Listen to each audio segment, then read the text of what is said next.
Hello friend, my name is all Prakash from school 24/7। और आज classes हमारे लिए बहुत ज़्यादा इंपॉर्टेंस है कि आज की क्लासेस से मैं पजल का सीरीज स्टार्ट करने वाला हूं। और इस सीरीज में मैंने ऐसे टॉप 20 पजल को डिस्कस करूंगा जो कि IBPS PO 2020 के लिए बहुत ज़्यादा इंपॉर्टेंस होगा। तो चलिए आज की क्लासेस को स्टार्ट करते हैं। तो आज की क्लासेस को स्टार्ट करने से पहले अगर आप हमारे यूट्यूब चैनल के न्यू सब्सक्राइबर हो, न्यू स्टूडेंट हो, तो सबसे पहले हमारे चैनल को सब्सक्राइब करो, लाइक करो और अपने दोस्तों को इसमें शेयर करो। इसके साथ साथ हमें टेलीग्राम और फेसबुक में फॉलो कर सकते हैं, दोनों का लिंक आपको दिखाई दे रहा होगा। और आज क्लासेस का इंपॉर्टेंट PDF हमारे वेबसाइट www.bankingschool.in पर जाके डाउनलोड कर सकते हो, जिसका लिंक हम डिस्क्रिप्शन में दे देंगे। तो चलिए आज क्लासेस को स्टार्ट करते हैं। और आज क्लासेस में जिस पजल को डिस्कस करूंगा वो पजल होगा बॉक्स के साथ साथ कॉस्ट का आना। कभी कभी कॉस्ट की जगह क्या करेगा, नंबर दे देगा।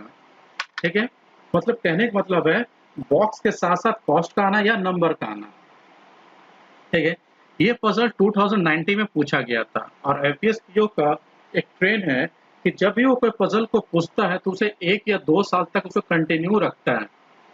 तो चलिए आज क्लासेस में इस तरह का पजल को कैसे डिस्कस करते हैं उसको स्टेप बाय स्टेप जानेंगे।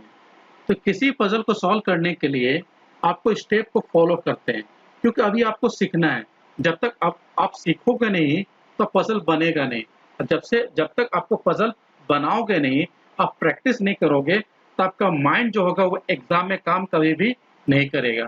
तो आपको सीखने के लिए कुछ स्टेप को फॉलो करेंगे और उसी स्टेप के हिसाब से नेक्स्ट पजल को भी हम लोग डिस्कस करेंगे। तो चलिए आज जो पहला जो पजल वो कॉस्ट के ऊपर है, फिर मैं नंबर के अकॉर्डिंग तो सॉल्व कराऊंगा और डिफरेंट टाइप के साथ जो बॉक्स के साथ जो डिफरेंट टाइप का जो कॉन्सेप्ट चला आ रहा है उसको भी डिस्कस करूंगा आज क्लासेस। आज का नहीं, नेक्स्ट क्लासेस में डिस्कस करूंगा जरूर। तो चलिए पहला जो स्टेप बोलता है, जो पहला स्टेप बोलता है जब भी इस तरह का पजल दे दे तो पहला स्टेप क्या बोलता है, आपको यहाँ पर देखेंगे इंपॉर्टेंस। कहने का मतलब इंपॉर्टेंस क्या है, तब इसे याद रखेंगे। बॉक्स और कॉस्ट है तो आपको इंपॉर्टेंस किसको देना है, कॉस्ट को हटा के नंबर भी दे सकता है, आपको इन दोनों में इंपॉर्टेंस किसको देना है। तो हम ऐसे याद रखेंगे, जब भी इंपॉर्टेंस देने के लिए आएंगे तो पहले आप कॉस्ट को इंपॉर्टेंस दो। अगर कॉस्ट ना दिया हो तो इसके जगह किसको दो, इंपॉर्टेंस नंबर को दो। अगर नंबर भी लिखा हो तो नंबर को दो। क्लियर है? तो हम क्या करेंगे, पहला इंपॉर्टेंस हमको किसको देना, कॉस्ट को देना है। ठीक है, हम कॉस्ट को दे दिए। ठीक है, नेक्स्ट स्टेप क्या बोलता है इसमें, नेक्स्ट स्टेप बोलता है कॉस्ट को फिक्स करना है। कहने का मतलब है कॉस्ट को फिक्स करना। क्या क्या क्या बोलना चाहता है, हमेशा एक चीज को याद रखोगे कि जब भी हम लोग फ्लोर पजल बनाते हैं, ठीक है, तो मान लो कि 7 फ्लोर है, तो पहले हम लोग क्या करते हैं, पहले हम लोग 7 नंबर लिख देते हैं। नंबर कैसे लिखते हैं, 7 6 5 4 3 2 1। पहले ये 7 नंबर को लिख देते हैं, मतलब पहले हम फ्लोर को फिक्स कर देते हैं। फ्लोर के साथ किसी तरह का छेड़छाड़ नहीं करेंगे, पहले फ्लोर को हम क्या करेंगे, फिक्स कर सकते हैं। जो फ्लोर ट्रेंड चला है 7 6, इसको पहले हम लोग लिख लेते हैं। ठीक है, तो जब हम लोग फ्लोर को पहले लिख लेते हैं, ठीक है, तो फ्लोर को हम लोग लिख लेते हैं। उसी तरह अगर कॉस्ट दिया हो तो पहले हम क्या करेंगे, कॉस्ट को फिक्स कर देंगे, पहले हम कॉस्ट को लिख देंगे। तो यहां पर बोला गया है कि 7 बॉक्सेस को खरीदा गया है। जब 7 बॉक्सेस को खरीदा गया है तो उसका कॉस्ट प्राइस क्या है, 40 और 50 के बीच में रखा गया है। ना तो 40 को लेंगे ना तो 50 लेंगे, इसके बीच वाला नंबर को लेंगे।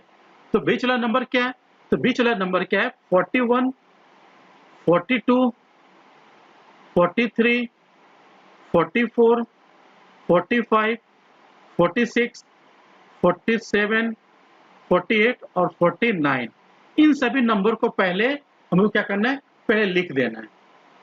तो स्टेप नंबर 3 क्या बोलता है, हम लिखेंगे किस तरह लिखेंगे, हमेशा याद रखेंगे जब भी आप लोग फ्लोर पे लिखते होंगे तो फ्लोर पे लिखने का तरीका डिसेंडिंग बेसिस पे लिखने का तरीका है।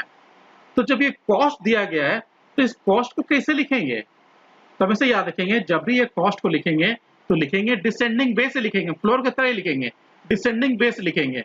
तो स्टार्टिंग किससे करेंगे, 49 से करेंगे। तो यहाँ पर पहले क्या करेंगे, 49 लिखेंगे, फिर यहाँ पर क्या लिखेंगे, 48 लिखेंगे, 47 लिखेंगे, 49 6 लिखेंगे, 45 लिखेंगे, 44 लिखेंगे, 43, 42 और 41 लिखेंगे। पहले इसको लिख देंगे, ठीक है, पहले इसको डिसेंडिंग पे से लिख देना है। स्टेप नंबर 4 क्या बोलता है? जब स्टेप नंबर 4 बोलता है नंबर ऑफ डायग्राम, मतलब नंबर ऑफ डायग्राम क्या बोलता है कि पहले तो आप क्या किए, पहले तो फ्लोर तो आप यहाँ पहले तो क्या किए, कॉस्ट को लिख दिए। अब कॉस्ट को जब लिख दिए तो उसके बाद आपको कितना यहाँ पर आपको कॉलम खोलना है। तो हमेशा याद रखेंगे इसमें मिनिमम जो कॉलम खोलेंगे या तो 2 खोलेंगे, क्लियर है, या तो मैक्सिमम क्या खोलेंगे, 4 खोलेंगे, इससे ज्यादा कॉलम खोल नहीं सकते हैं। क्योंकि हमेशा याद रखेंगे कि इसमें इतना ज्यादा कॉलम खोलने का कारण इसलिए होता है कि इसमें बहुत सारे क्या होता है, पॉसिबिलिटी आता है। तो याद रखेंगे कि नंबर ऑफ डायग्राम क्या बोलता है कि मिनिमम पहले 2 कॉलम खोलना है, जब 2 कॉलम से ज्यादा उससे ज्यादा पॉसिबिलिटी आ जाए तो कितना तक जाना है, 4 तक जाना है, ठीक है। आपको इससे बना लेना है।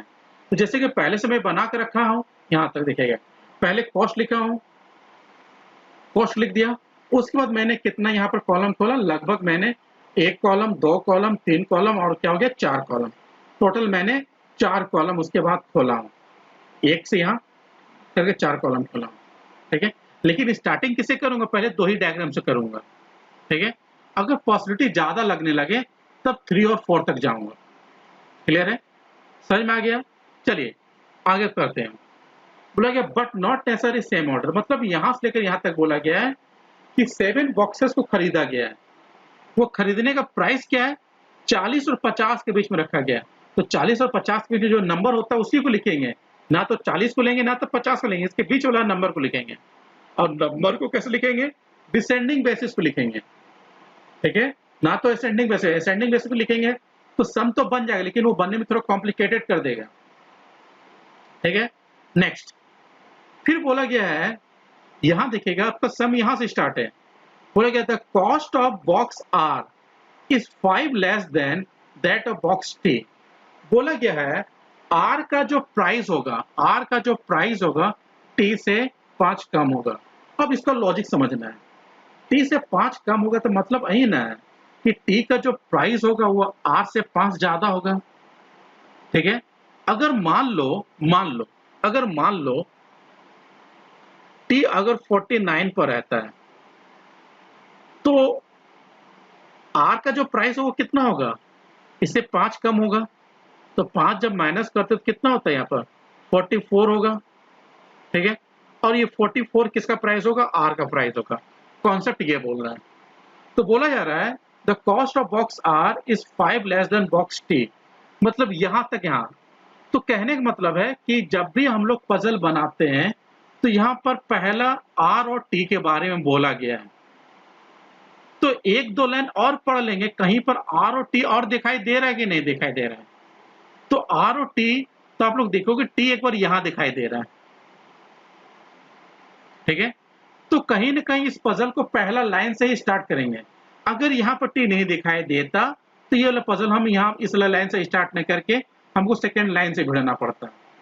कि अगर मान लो कि पहला लाइन से स्टार्ट करते हैं तो पहला लाइन का कॉन्सेप्ट अगर कहीं पर और दिया है तभी बन पाएगा। अगर मान लो यहीं पर आर और टी होता, उसके बाद आर और टी के बारे में नहीं बोला जाता, तो ये मेरे लिए क्या करता, ये लॉजिक को क्या करता, थोड़ा सा बढ़ा देता, ये 4 लॉजिक से भी ज्यादा बढ़ा देता। तो हमेशा एक चीज याद रखेंगे, जब भी पजल को बनाएंगे तो 1-2 लाइन पढ़ के देख लें, कहीं पर भी पहला लाइन का ही कुछ इंक्लूडिंग, पहला लाइन से ऐड किया हुआ कोई चीज और दिया कि नहीं दिया, आपको उसको भी देख लेना है। तो यहां पर बोला गया आर टी के बारे में बोला गया, तो उस हिसाब से, उस लॉजिक के हिसाब से अगर आर मेरा यहां पर रहता है तो 5 कम करेंगे तो 44, सॉरी आर नहीं टी, क्या टी ज्यादा होगा ना, तो यहां पर टी रहता है तो यहां पर मेरे लिए क्या होगा, आर होगा, के लिए पहला लॉजिक बोलता है। अगर यहां पर टी होता है तो आर भैया यहां पर होगा, अगर यहां पर टी बोलता है तो आर भैया यहां पर होगा, अगर टी यहां पर बोलता है तो आर यहां पर होगा। इससे ज्यादा नीचे टी जा पाएगा, कभी नहीं जा पाएगा, क्योंकि टी का प्राइस जो होगा वो आर से ज्यादा होना चाहिए, ठीक है। अब उसके बाद यहां पर क्या बोला गया, यहां पर क्या बोला गया, अब यहाँ पर टी के बारे, अब इसके बाद होगा उस लाइन में आ जाएंगे, यहाँ पर आर के बारे में, यहाँ पर टी के बारे में बोला गया। तो क्या बोला गया, अब बोला गया cost of box you u का जो कॉस्ट होगा वो मोर देन होगा, मोर देन किससे होगा, t से ज्यादा होगा। अब समझना है कि t जिस प्राइस पर रहेगा उसके ऊपर वाला प्राइस मतलब उससे ज्यादा वाला प्राइस किसका होगा, u का होगा। अब यहां पर t है, अगर यहां पर t है तो इससे ऊपर वाला प्राइस हो पाएगा कभी, इससे ऊपर वाला प्राइस तो दिया ही नहीं है, तो इसके ऊपर क्या कभी भी यू जा पाएगा, तो आप बोलोगे कभी नहीं जा पाएगा। तो उस हिसाब से ये वाला डायग्राम पूरा क्या हो गया, मेरे लिए क्या हो गया, एक रॉन्ग कॉन्सेप्ट लेके आ रहा, मतलब ये गलत है, ये लॉजिक के हिसाब से मेरा गलत हो चुका है। क्लियर है। लेकिन सेकेंड वाला डायग्राम में आते हैं तो टी के ऊपर मतलब टी के ऊपर केवल एक ही स्थान है कि नहीं, तो यहाँ पर क्या बोलोगे, यू जो होगा वो टी से ज्यादा होना चाहिए, तो यहाँ पर यू रह सकता है। लेकिन इस जगह बोलोगे सर यहाँ पर भी यू हो सकता है और यहाँ पर भी यू हो सकता है, और यहाँ पर आप देखोगे यहाँ, यहाँ और यहाँ, ये तीनों जगह में यू रह सकता है। उसके बाद यहाँ पर कहीं ना कहीं यू के बारे में बोला गया, तो चेक कर लेंगे यू के बारे में और कहीं पर कुछ बोला गया कि नहीं बोला गया। तो देखोगे यहाँ पर आपको यू के बारे में यहाँ पर दिखाई दे रहा है, क्या बोला गया है, बोला गया है यू का जो प्राइस होगा वो पी से 2 ज्यादा होने वाला है। अगर मान लो यहाँ पर यू रह रहा है तो यू का जो प्राइस होगा वो पी से 2 ज्यादा होने वाला है, मतलब यू मोर देन पी है। ठीक है, अगर मान लो यहाँ पर यू है तो यू किससे ज्यादा है, पी से ज्यादा है, तो कहीं ना कहीं पी जो होगा यू से कम होगा। कितना कम होगा, तो बोला गया 2 कम होना चाहिए, 2 कम होना चाहिए। ठीक है, तो यहाँ पर हो जाएगा अगर 49 में, तो 49 में अगर 2 माइनस करोगे तो 47 होगा, तो यहाँ पर कौन हो जाएगा, मेरे लिए पी हो जाएगा। लेकिन यहाँ पर देखो, यहाँ पर यू 2 जगह बैठने वाला है, कि यहाँ और एक यहाँ। अगर तुम यहाँ पर यू को बैठाते हो, अगर यहाँ पर यू को बैठाते हो तो भैया यू तो बैठ जाएगा, लेकिन u में अगर 2 कम करते हो तो 47 होता है, क्या 47 कभी p बैठ पाएगा, वहां ऑलरेडी t बैठा हुआ है, ऑलरेडी कौन बैठा हुआ है, t बैठा हुआ है, तो यहाँ पर u तो बैठेगा नहीं। अगर यहाँ पर u नहीं बैठेगा तो u कहाँ बैठेगा, मेरे लिए यहाँ बैठेगा। 2 कम करोगे किसमें, 48 में, तो 46 होगा, तो यहाँ पर कौन होगा, मेरे लिए p होगा। क्लियर है। और उसके हिसाब से अगर यहाँ देखते हो तो अगर यहाँ पर u बैठता है तो p मेरा यहाँ बैठ जाएगा, अगर u यहाँ बैठता है तो p मेरा अब यहाँ बैठ नहीं सकता, ऑलरेडी यहाँ पर t बैठा है। लेकिन अगर यहाँ पर u बैठता है तो यहाँ पर क्या हो सकती है। तो इस वाले डायग्राम में मेरा 2 लॉजिक है, एक लॉजिक मेरा यहाँ पर हो रहा है और एक लॉजिक यहाँ पर हो रहा है, इसमें 2 लॉजिक चल रहा है। ठीक है, जब 2 लॉजिक चल रहा है तो यहाँ पर किसके बारे में बोला p, तो चेक कर लेंगे p के बारे में कहीं भी दिखाया है, यहाँ पर दिखाई दे रहा है p के बारे में। तो क्या बोला जा रहा है, p जो होगा प्राइम नंबर होगा। तो प्राइम नंबर क्या होता है, प्राइम नंबर जो होता है जो अपने आप से कटे और किसी के साथ ना कटे। ठीक है, तो प्राइम नंबर कौन कौन है, तो प्राइम नंबर आप बोलोगे यहां से लेकर यहां तक में प्राइम नंबर जो है सर वो 47 है, 45 नहीं हो सकता, 43, 43 और ये 41। तो कहने का मतलब है इसी स्थान पर कौन हो सकता है, मेरे लिए p बैठ सकता है। क्या कहीं पर भी यहाँ पर p बैठ पाएगा, अब देखो यहाँ पर p बैठ पाएगा, नहीं बैठ पाएगा, क्या कि p तो ऑलरेडी बैठ चुका है। बैठाना तो p को इसी में, क्या कि दोनों जगह दोनों डायग्राम में p बैठ चुका है। लेकिन जब यहाँ पर आते हो, ये वाला डायग्राम के साथ देखेंगे, अगर यहाँ पर p यहाँ बैठा है तो p किस में बैठा हुआ, 47 में बैठा हुआ, तो क्या 47 में p बैठ सकता है, तो हाँ 47 क्या है, एक प्राइम नंबर है, तो यहाँ पर p बैठ सकता है, मतलब यहाँ पर यह लॉजिक काम कर रहा है। लेकिन यहाँ पर जब p को देखते हो तो p क्या 46 में बैठा हुआ है, लेकिन p के बारे में क्या बोलेगा, वो प्राइम नंबर पर ही बैठ पाएगा, प्राइम नंबर पर। क्या 46 प्राइम नंबर है, तो बोलोगे 46 प्राइम नंबर नहीं है, लेकिन p तो यहाँ बैठा हुआ है, तो कहीं ना कहीं ये वाला डायग्राम क्या होगा, मेरे लिए गलत हो गया। अब इन दोनों से कोई सही होने वाला है, जब इन दोनों से कोई सही होने वाला है तो इसमें p के लिए देखिए यहाँ पर u अब तक बैठा नहीं है। ठीक है, तो बोला गया है कि u अगर यहाँ बैठता है तो u अगर 49 में बैठता है तो p भैया यहाँ बैठेगा, और p प्राइम नंबर होना चाहिए, 47 प्राइम नंबर हो रहा है। लेकिन आपको बोला गया तो p तो यहाँ भी बैठ सकता है, अगर यहाँ p बैठता है 46 पर, 2 कम करोगे तो 44 होगा। क्या 44 पर कभी भी p बैठ पाएगा, यहाँ पर अगर u बैठता है तो यहाँ पर तो u तो बैठ सकता है, और u मेरा यहाँ भी बैठ सकता है। ठीक है, और u के बारे में क्या बोला गया है, u जो है वो p से 2 ज्यादा है, तो कहीं ना कहीं p जो होगा u से 2 कम होगा, कम होगा कि नहीं। तो अब पी के बारे में क्या बोलते हैं, पी जो है प्राइम नंबर में बैठेगा। अगर यहां पर मेरा यू बैठता है तो यहां पर तो पी बैठ सकता है, 100% बैठ सकता है, और 47 प्राइम नंबर है। लेकिन अगर यहां पर यू बैठता है तो क्या पी तो मेरा देखिए 47 है, 47 है कि दो कम करो तो 45 होगा। क्या 45 जो है वो प्राइम नंबर है? 45 तो प्राइम नंबर नहीं है। तो क्या यहाँ पर पी बैठ सकता है? पी बैठ नहीं सकता है। तो सर यू तो बैठ सकता है लेकिन पी नहीं बैठ पाएगा। तो कहीं ना कहीं यू और पी एक दूसरे पर डिपेंडेबल है। अगर एक नहीं बैठेगा दूसरा भी वहां बैठ नहीं सकता है। अगर यहाँ पर पी नहीं बैठेगा तो यहाँ पर यू बैठ नहीं पाएगा। तो यू कहाँ बैठेगा मेरे लिए? यहाँ बैठेगा। अगर यू यहाँ बैठता है तो पी यहाँ बैठता है। तो यहां से लेकर यहां तक मेरा पूरा लाइन कंप्लीट हो चुका है। अब फिर क्या बोला गया है यहां देखेंगे, the cost of S is the odd number. ठीक है। अब फिर यहां पर एस के बारे में बोला, दोनों लाइन देख लें, एस यहां पर भी बोला गया, एक और यहां पर आंख पे एस और एस के बारे में बोला गया, तो दोनों लाइन का कॉन्सेप्ट समझ लेंगे। The cost of S is the odd number, मतलब ऑड नंबर कौन हो गया? तो आप बोलोगे ऑड नंबर मेरे लिए क्या है?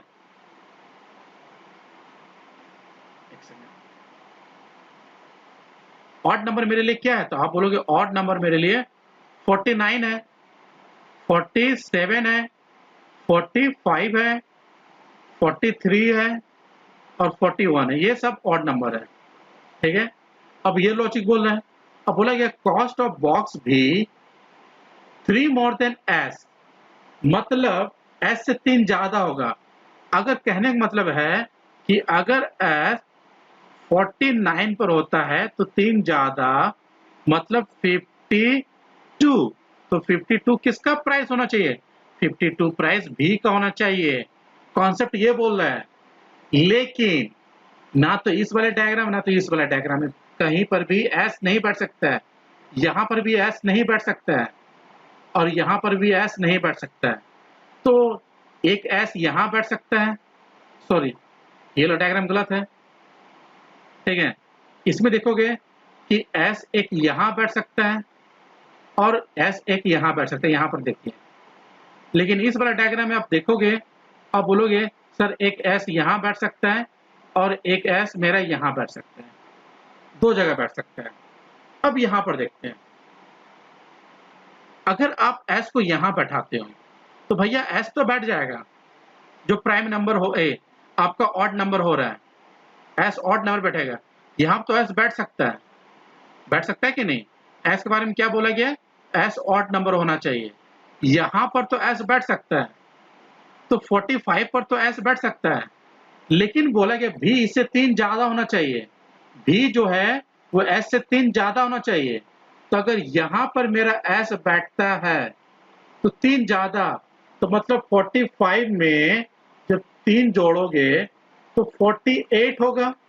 क्या 48 में कभी भी मेरा यहाँ पर भी बैठ पाएगा? भी यहाँ पर नहीं, यहाँ ऑलरेडी कौन बैठा? 40।